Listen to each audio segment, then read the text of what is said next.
ఓం నమో వెంకటేశాయ. ఈ శ్రావణ మాసంలో సమస్త లోకాలకు సౌభాగ్య దేవత అయిన శ్రీ మహాలక్ష్మి అనుగ్రహం మనందరికీ కలగాలని ఆశిస్తూ శుభోదయం కార్యక్రమానికి స్వాగతం.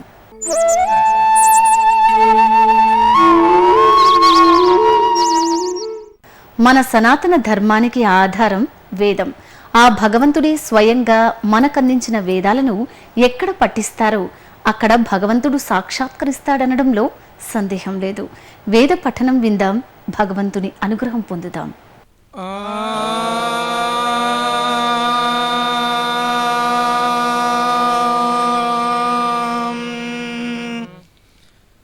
అగ్నిందో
వా సమ్మా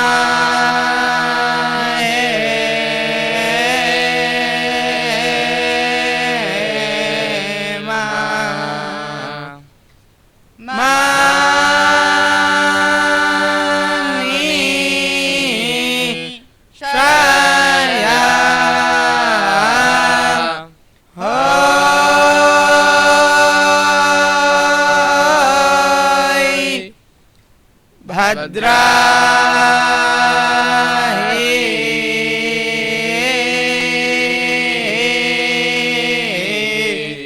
నా ప్రమాతి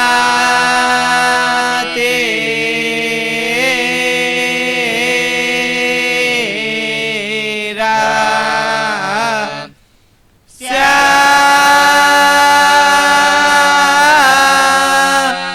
సంసాదే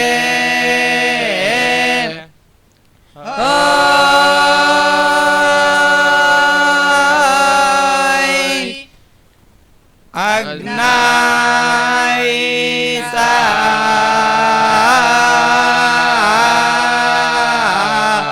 ఖ్యాయి మారాయిషా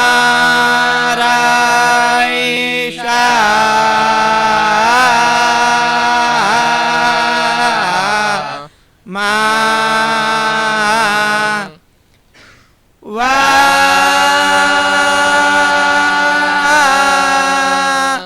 యంతావా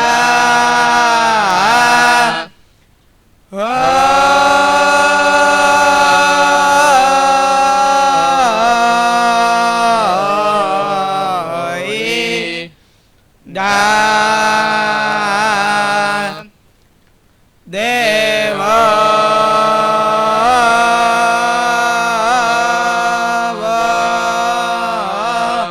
ద్రవిణో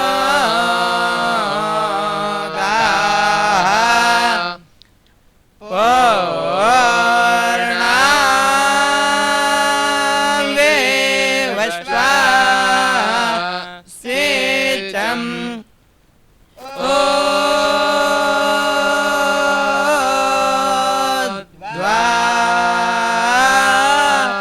సించా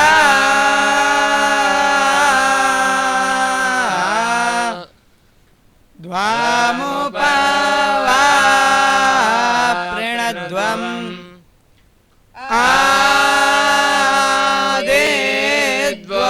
ఆదిద్వోదే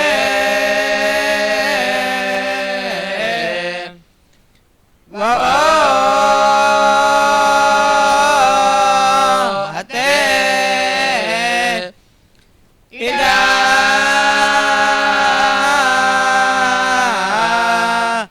బా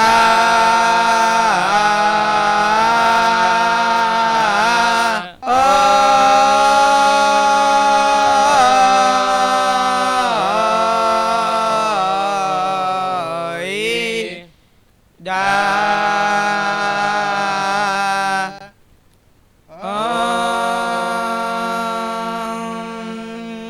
పరమ పవిత్రమైన శ్రావణ మాస వైభవాన్ని కొంత తెలుసుకుందాం.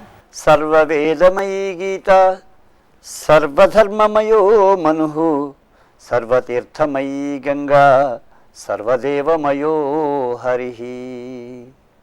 శ్రావణ మాసంలో వైకుంఠునిగా స్మరించుకోదగినటువంటి ఆ దేవదేవుడు శ్రీ మహావిష్ణువు. ఆయనను మనం స్మరించుకునేటువంటి సందర్భంలో ఆ వైకుంఠ నామ వైశిష్ట్యాన్ని మనం తెలుసుకోవాలి. వివిధాః కుంఠాః, అనేక రకాలైనటువంటి అవరోధాలు. కుంఠ శబ్దానికి అవరోధము అని పేరు. వివిధాః కుంఠాః గతేః ప్రతిహతాః తాసాం కర్తేతి వైకుంఠః అని మనకు శాస్త్రం చెప్తున్నది. అంటే గతికి, అంటే ఈ వైకుంఠాన్ని మోక్షాన్ని పొందడానికి మార్గం ఏదైతే ఉన్నదో ఆ మార్గానికి అనేక రకాలైనటువంటి అవరోధాలు ఉంటాయట. ఈ అవరోధాలన్నింటినీ కూడా తొలగించగలిగినటువంటి ఆ దయను మనపై ప్రదర్శించగలిగినటువంటి సామర్థ్యం ఉండేటువంటి కర్త ఎవరు అంటే ఆ శ్రీ మహావిష్ణువు. కనుక మనకు మోక్షాన్ని ప్రసాదించాలన్నా మోక్షానుకూలంగా మనను ప్రవర్తింపజేయాలన్నా ఆయనే చేయాలి. అందుకని ఆయనను వైకుంఠుడు అని పిలుస్తారన్నమాట. అందుకని ఆ విధంగా వైకుంఠునిగా ఆ దేవదేవుని మనం స్మరించుకోవాలి. ఈరోజు తిథి వార నక్షత్రాల విషయాలను తెలుసుకుందాం. ఆగస్టు 11వ తేదీ చాంద్రమాన దుర్ముఖనామ సంవత్సర శ్రావణ మాస శుక్లపక్షంలో ఈ రోజున అష్టమి తిథి, విశాఖ నక్షత్రం, గురువారం. అయితే ఇక్కడ చాలా విశేషాలు ఉన్నాయి ఈ తిథికి, ఈ నక్షత్రానికి, వీటికి సంబంధించి. అష్టమి తిథికి యముడు అధిదేవత. అదేవిధంగా విశాఖ నక్షత్రానికి ఇంద్రాగ్నుడు అధిదేవతలు కనుక అగ్ని సంబంధమైనటువంటి కృత్యాలను మనం ఈ రోజున నిర్వర్తించుకోవచ్చు. అదేవిధంగా పితృదేవత ప్రీతికరమైనటువంటి దానాదులను కూడా మనం ఈ రోజున చేయొచ్చు. ఇక ఈ నక్షత్రం యొక్క ఆకృతిని కనుక మనం చూసినట్టయితే విశాఖ నక్షత్రం ఆకాశంలో మనకు రాత్రి వేళలో ఒక తోరణంలాగా, నక్షత్రాల తోరణంలాగా కనబడుతుంది. ఇది 4 నక్షత్రాల కలయికతో ఏర్పడినటువంటిది ఈ విశాఖ నక్షత్రం అనేటువంటిది. వికంకతము అంటే పుల్ల వెలగ అనేటువంటి చెట్టు ఏదైతే ఉన్నదో ఆ చెట్టుని ఈ విశాఖ నక్షత్ర జాతకులు జాగ్రత్తగా పరిరక్షించి పూజించినట్లయితే వాళ్ళకి శ్రేయస్సులు కలుగుతాయి అని మనకు జ్యోతిష్ శాస్త్రం చెప్తోంది. ఈరోజు మరొక విశిష్టత ఉన్నది. విశిష్య ఆంధ్రదేశంలో, కర్ణాటకలో, మహారాష్ట్రలో ఈ 3 రాజ్యాలలో కూడా చక్కగా అందరూ జరుపుకోదగినటువంటి మహోత్సవం అదేమిటంటే అత్యంత పుణ్యకాలం అన్నమాట. గురుడు కన్యారాశిలో ప్రవేశించేటువంటి అతి పవిత్రమైనటువంటి సమయం ఇది. ఈ రోజున రాత్రి 9:28 జరుగుతుంది. ఈ సమయంలో గురుడు కన్యారాశిలో ప్రవేశించేటువంటి ఈ పుణ్య సమయంలో పుష్కరుడు కూడా తాను 3.5 కోట్ల తీర్థములతో, దివ్య తీర్థములతో కలిసినటువంటి వాడై కృష్ణానదిలో ప్రవేశిస్తాడు. ఇది అత్యంత పవిత్రమైనటువంటి పుణ్యవంతమైనటువంటి సమయం అన్నమాట. అయితే పుష్కర ప్రవేశ సమయంలో కృష్ణానది పుష్కరాలు ప్రారంభమవుతాయి. పుష్కర సమయంలో ప్రాతకాల స్నానాలు, సూర్యోదయ స్నానం చాలా ప్రశస్తం కనుక గురుడు ప్రవేశించేటువంటిది, పుష్కరుడు ప్రవేశించేటువంటిది కూడా రాత్రి వేళ కనుక మనకు మరునాటి నుంచి అంటే ఆగస్టు 12వ తేదీ నుంచి పుష్కరాల యొక్క ప్రారంభం అని మనం వ్యావహారికంగా చెప్పుకుంటూ ఉంటాం. కానీ ప్రవేశం జరిగేటువంటిది మాత్రం 11న ఈ రోజున రాత్రి 9:28 గురు ప్రవేశం కన్యారాశిలో, అలాగే పుష్కర ప్రవేశం కృష్ణానదిలోనూ జరుగుతాయి. ఇవి ఈనాటి విశేషాలు. మనకున్న అన్ని మాసాలలో శ్రావణ మాసానికి ఎంతో ప్రత్యేకత ఉంది. మంగళకరమైన శ్రావణ మాసంలో ఈరోజు లక్ష్మీదేవి తత్వాన్ని కొంత తెలుసుకుందాం. నారాయణస్య హృదయే భవతీ యథాస్తే నారాయణోపి తవ హృత్కమలే యథాస్తే నారాయణస్త్వమపి నిత్య విభూతథైవ తౌ తిష్టతాం హృది మమాపి దయాన్వితౌ శ్రీహి. ఓ లక్ష్మీదేవి, నీవు స్వామివారి యొక్క వక్షస్థలంపై ఎలా పవిత్రంగా, ఆదరంగా ప్రేమామృతాన్ని వర్షిస్తూ సంపత్స్వరూపిణివై ఉంటావో అదేవిధంగా శ్రీవారు కూడా నీ యొక్క హృదయ కమలంలో అంతే ప్రేమాదరాలతో మహావైభవంగా నివసిస్తూ ఉంటాడు. అలాంటి మీరిరువురు దయతో మా హృదయంలో శాశ్వతంగా కొలువై ఉండాలి. నిత్య స్వరూపులు, సర్వవ్యాపకులైనటువంటి లక్ష్మీ నారాయణులు ఇరువురూ ప్రసన్నులైతే కళత్ర, పుత్ర, మిత్ర, బంధువర్గాదులందరూ కూడా అత్యంత ఆదరంతో పరమప్రసన్నులై మనకి హితాన్ని చేకూరుస్తారు. శ్రీవారికి జ్ఞాన, బల, ఐశ్వర్య, వీర్య, శక్తి, తేజాదులున్నాయి. అవన్నీ ఉన్నా అధికంగా శిరుల తల్లికి మార్దవం, ఆర్జవం, సౌహార్దం, సౌమ్య, కారుణ్య, మాధుర్యాది గుణాలు ఉన్నాయి. వారిరువురికి ఏ భక్తుల హృదయం నివాస భూమి అవుతుందో వారి యందు ఈ అనంత కళ్యాణ గుణాలు శాశ్వతమై నిలుస్తాయి. సూర్యునికి, సూర్యకిరణాలకు, పుష్పానికి, పరిమళానికి, సముద్రానికి అలలకు, సువర్ణానికి శోభకు ఎలా అద్వితీయమైనటువంటి బంధం ఉన్నదో అలా లక్ష్మీనారాయణులు అన్యోన్య దివ్య స్వరూపులు అని పెద్దలు అభివర్ణిస్తూ ఉన్నారు. వారిని ఇరువురిని ఆశ్రయించేటువంటి జీవులకు సకలైశ్వర్యాలు, ఆయురారోగ్యాలు, శుభపరంపరలు తప్పకుండా సిద్ధిస్తాయి. అందుకే కాశీఖండంలో శ్రీనాథ మహాకవి అమ్మవారి స్వరూప స్వభావాలను అభివర్ణిస్తూ అగస్త్య మహర్షి ద్వారా తన హృదయంలో ఉండేటువంటి మనోజ్ఞమైనటువంటి భావాలను అభివ్యక్తీకరించాడు. క్షీరోద కన్యకకు శ్రీ మహాలక్ష్మికి, కమలాయతాక్షికి, కంబుకంఠికి, అఖిల లోకేశ్వరికి, ఆమ్నాయ వినతకు, కనకకేతక పుష్ప గర్భగౌరికి, అరుణాధరోష్ఠికిన్, అమర కోటి కిరీట కోటి విటంక సంఘాట ఘటిత రత్నాకర ప్రభారాజి నీరాజిత శ్రీ పాద పద్మ పీఠోపకంఠకున్, అంబురుహనాభుదేవికి, ఆదిశక్తికి, ఇందిరకు, లోకమాతకు, ఇగురువోడికి, అలరు విల్కాని తల్లికిన్, ఆశ్రితార్థకల్పవల్లికి, మ్రొక్కంగ గంటిమంటి, పాలకడలి గారాల పట్టికి, సిరుల తల్లికి, తామరల వంటి సొగసైన కన్నుల కల అందగత్తెకు, శంఖం వంటి సొంపైన కంఠం గలదానకు, అన్ని లోకాలకు నాయకురాలైన తల్లికి, వేదములచే పొగడబడేటువంటి పరమాదరణీయమూర్తికి, కనక కేతక పుష్ప గర్భవర్ణకు, ఎర్రని పెదవులతో చిరునవ్వులు చిందే సుందరీమణికి నమస్కారములు అర్పించారు దేవతలు. ఆ శరణాగతి భావాలు తేనెవాకలై ప్రవహిస్తూ ఉంటే అత్యంత ఆదరంతో వారు శిరస్సు వంచారు. ఆ దేవతాకోట్లు అమ్మవారి పాదాల దగ్గర వారు మోకరిల్లినప్పుడు వారి తలలపై ఉండేటువంటి రత్నాలు పొదిగిన కిరీటాల కాంతులు అమ్మవారి పాదాలకు వెలుగు నీరాజనాలు పడుతూ ఉంటే సృష్టికర్త అయినటువంటి బ్రహ్మను తన నాభీకమలంలో సృజించి నిలుపుకున్నటువంటి శ్రీహరికి పట్టపురాణైన మన్మధుని కన్న ఇందిరాదేవికి, సౌందర్య రాశికి, ఆశ్రయించే భక్తులకు కల్పవృక్షంలా కోరిన కోరికలను ఇచ్చే లోకమాతకి నమస్కరించేటువంటి భాగ్యం కలిగింది. కృతార్థుడనయ్యాను అని ఆనంద పరవశుడయ్యాడు వశిష్ఠ మహర్షి. ఆ లక్ష్మీదేవి అనేక చోట్ల తన విభూతిని లోకానికి ఎరుకపరుస్తుంది. యానేషు కన్యాసు విభూషణేషు యజ్ఞేషు మేఘేషు చ వృష్టిమత్సు వసామి ఫుల్లాసు చ పద్మినీషు నక్షత్ర వీధీషు చ శారదేషు. ప్రయాణానికి సాధనాలు వాహనాలు, వాటిని లక్ష్మీ స్వరూపంగా భావించి పూలతో పసుపు కుంకుమలతో మనం పర్వదినాల్లో అయినా అలంకరించుకుంటే అవి ఆనందాన్ని కలిగిస్తాయి, లేకపోతే మృత్యువాత పడేస్తాయి. అందుకే వాహనం ఖరీదు చేసిన వెంటనే యజమాని లక్ష్మీ పూజ చేయించడం, అలాగే ఆయుధ పూజాది సమయాల్లో ఆరాధించే సంప్రదాయం కూడా మనకు ఉన్నది.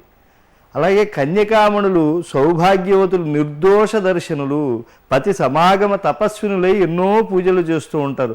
వారి కోరిక పురుషోత్తముడైనటువంటి శ్రీహరి వంటి భర్త లభించాలి అని, కనుక సౌందర్య రూపంలో విరాజిల్లుతారు. అలాగే విభూషణేషు, బంగారం వెండి లక్ష్మీ ప్రీతికరాలు. అందుకే శ్రీ సూక్తంలో సువర్ణ రజతస్రజాం, బంగారం వెండి ఆభరణాలను కలిపి ధరించే కల్పవల్లిగా అమ్మవారు చెప్పబడింది. కనుక ఆ ఆభరణాలను ఎప్పుడూ మనం ఆదరించాలి. వాటిని అనాదరంతో కాలితో తన్నటం లేదా విసరటం వంటివి చేస్తే శాశ్వతంగా శిరి మనకి దూరం అవుతుంది. యజ్ఞో వై విష్ణు అని కదా శృతివాక్కు. యజ్ఞమే శ్రీ మహావిష్ణువు యొక్క స్వరూపం కనుక యజ్ఞయాగాది పవిత్ర స్థలాలు కూడా లక్ష్మీ నివాస క్షేత్రాలుగా మనం తెలుసుకోవాలి. అలాగే వర్షించే మేఘాలు కూడా లక్ష్మికి నిలయాలే. అవి ఏ విధంగా చల్లని గాలి తగిలితే వర్షించి పంటలు పండించేందుకు సమృద్ధిగా జల సంపదనిచ్చి రక్షిస్తూ ఉంటాయో, ఆ మేఘాలు తమలో ఉండే జలాన్నంతా పూర్తిగా ఇచ్చేట్లుగా అమ్మవారు కూడా పరిపూర్ణ భక్తితో తనను ఎవరు ఆరాధిస్తారో వారి యందు సంపూర్ణంగా చల్లని చూపులను వర్షించి సిరి సంపదలతో ముంచెత్తుతుంది. పద్మాలంటే చాలా ఇష్టం. అందుకే ఎల్లప్పుడూ వాటితోనే అమ్మవారు మనకి కనుల ముందు సాక్షాత్కరిస్తూ ఉంటుంది. పై చేతులలో అమ్మవారు పద్మాలు దాల్చి ఉంటుంది. వాటి సౌగంధ్యానికి ఆమె చాలా మురిసిపోతుంది. అలాగే ఆహ్లాదపరిచే ప్రశాంత సౌందర్యం అమ్మకు ఆశ్రయణీయం. శరత్కాల ఆకాశం అమృత కిరణమయమై అందరినీ ఆహ్లాదపరుస్తుంది. వెన్నెల రాత్రుల్లో ఆరు బయట పాయసం వండి విశేషించి కార్తీక పున్నమి నాడు చంద్రునికి నివేదించి ప్రసాదంగా ఆరగించే వారికి అఖండమైన ఐశ్వర్యం సిద్ధిస్తూ ఉన్నది ఆజీవనం. ఇది అందరికీ తెలిసినటువంటి అంశమే. ఇలా పవిత్ర స్థానాల్లో ఆహ్లాద ప్రదేశాల్లో వెలసిల్లే ఆ లక్ష్మీదేవికి ఈ పవిత్ర శ్రావణమాస సమయంలో మనం మనసారా మంగళాశాసనం చేసి తరిద్దాం. క్షీరసాగర సంజాతం సదా పూజ్యాం సనాతనీం సర్వదారిద్ర్య భంజనీం దేవీం పద్మాం అహం భజే. మన నిత్య జీవన విధానంలో ఆచరించాల్సిన ఆచారాలు ఎన్నో ఉన్నాయి. వాటిలో ఒక సదాచారాన్ని తెలుసుకుని ఆచరిద్దాం. జ్ఞానానందమయం దేవం నిర్మల స్ఫటికాకృతిం ఆధారం సర్వ విద్యానాం హయగ్రీవముపాస్మహే. గురువారం నాడు దైవాన్ని హయగ్రీవుడి పేరిట స్తోత్రం చెయ్యాలి. పరంధాముడు పరమేశ్వరుడు శ్రీమన్నారాయణమూర్తి శేషతల్పశాయి ఆనంద నిలయవాసుడు వైకుంఠధాముడు జయ విజయులకు ఆర్తత్రాణ పరాయణుడు అనాథరక్షకుడు ఆ స్వామిని ఏ పేరుతో పిలిస్తే ఆ పేరుతో పలుకుతాడే. గురువారం నాడు ప్రత్యేకించి హయగ్రీవనామంతో స్తోత్రం చేస్తే విద్య వివేకం బుద్ధి ఇవి పెంపొందించుకోగలుగుతాం అంటుంది సదాచారం.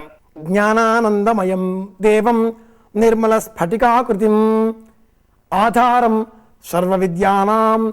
అన్ని విద్యలకు కూడా ఆధారం హయగ్రీవుడు. ఈనాటి కాలంలో అనేకులు పారాయణం చేసేటటువంటి లలితా సహస్రనామావళి హయగ్రీవ అగస్త్య సంవాదే. ఆ హయగ్రీవుడు బోధించిన విద్యనే బ్రహ్మ విద్య. హయగ్రీవుడు బ్రహ్మ విద్యకు మూల కారకుడు అవుతున్నాడు.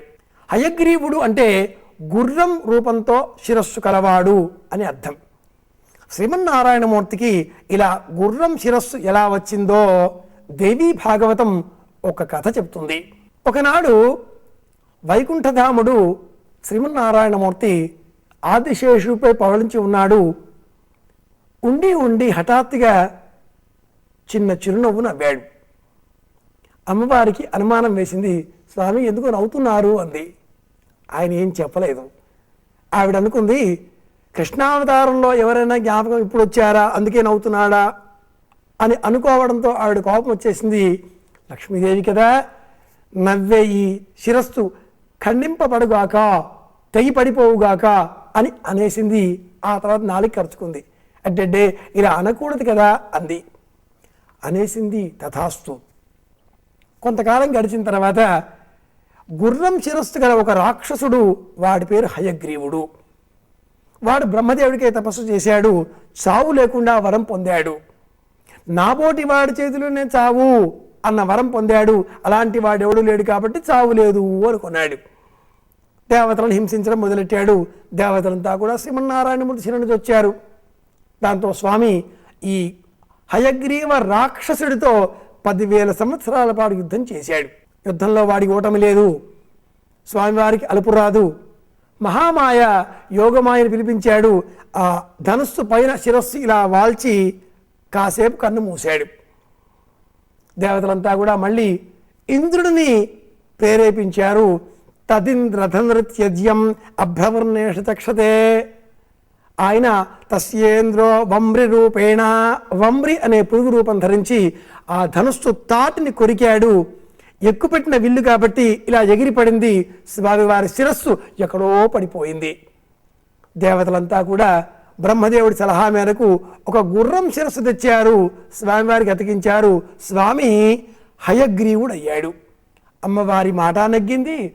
రాక్షస హయగ్రీవుడి కోరిక నెరవేరింది. ఇప్పుడు శ్రీమన్నారాయణమూర్తి గుర్రం శిరస్సుతో ఆ హయగ్రీవ రాక్షసుడిని సంహరించాడు. ఆ పిమ్మట అందరికీ వేదాంత బోధ చేశాడు. సకల విద్యలకు కూడా ఆధారభూతమయ్యాడు. జ్ఞానానందమయం దేవం నిర్మల స్ఫటికాకృతిం ఆధారం సర్వ విద్యానాం హయగ్రీవముపాస్మహే. ఇలా అన్ని విద్యలకు ఆధారభూతమైనటువంటి హయగ్రీవుడిని గురువారం నాడు స్తోత్రం చేస్తే విద్యార్థులకు చక్కటి విద్యాభ్యసన శక్తి అలవడుతుంది. గ్రహణ శక్తి పెంపొందింపబడుతుంది. పాండిత్యాన్ని పెంపొందించుకునే వాళ్ళు అవుతారు.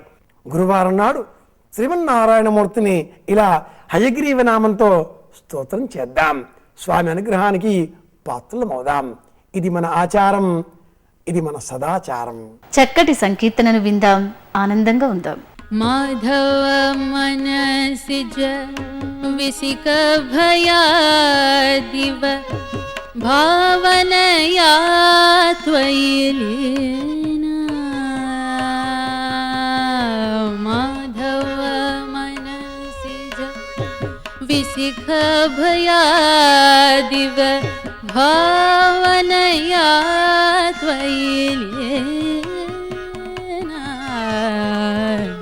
साविर हे तव दीना. साविर हे तव दीना.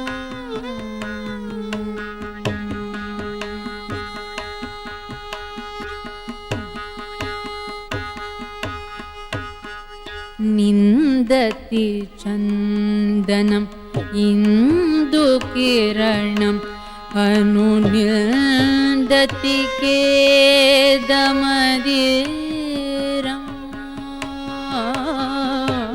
निन्दति चन्दनम् इन्दुकिरणम् अनुनिन्दति केदमदीरम्.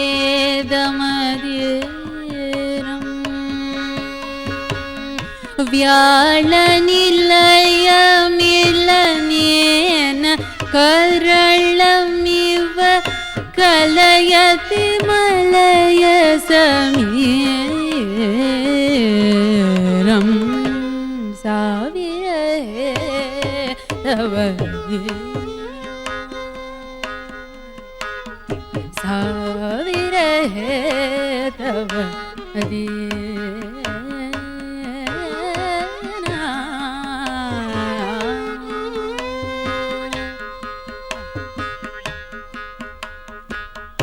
अविरल निपतित मदन शरादिव भवदवनाय विशालम्.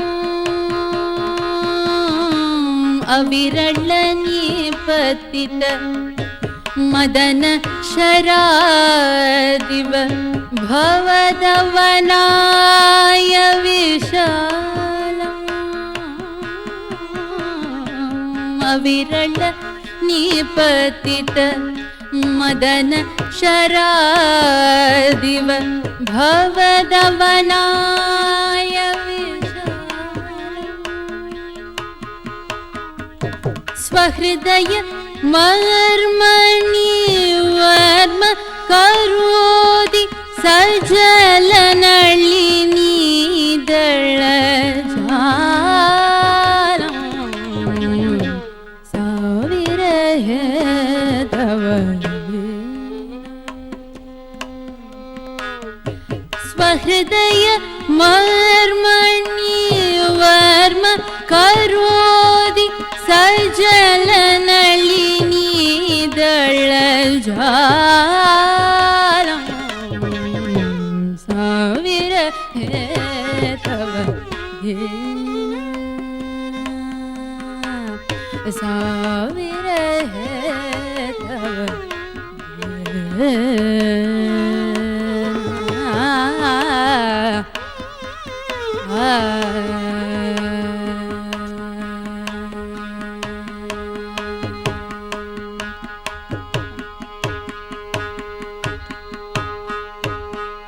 श्री जयदेव भणितमिदमधिकम् यति मनसा नटनीयम्.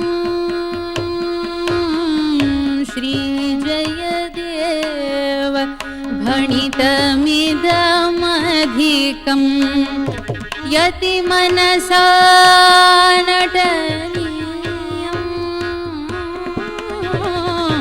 श्री जयदेव भणितमिदमधिकम् यति मनसा नटनीयम्. हरिविरहाकुल वल्लभयुवति सखी वचनं पठनीयं सा विरहे तव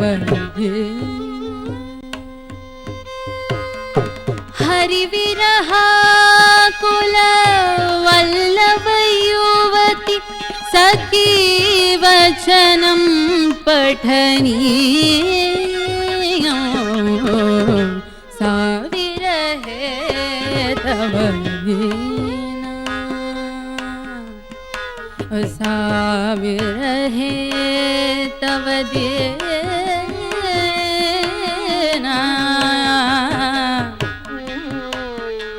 सा विरहे तव दीना सा विरहे तव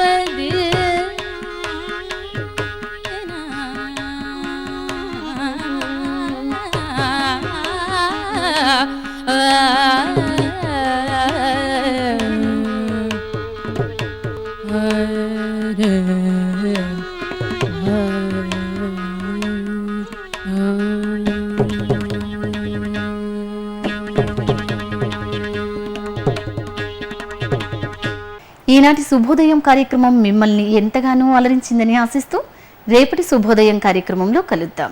ఓం నమో వెంకటేశాయ.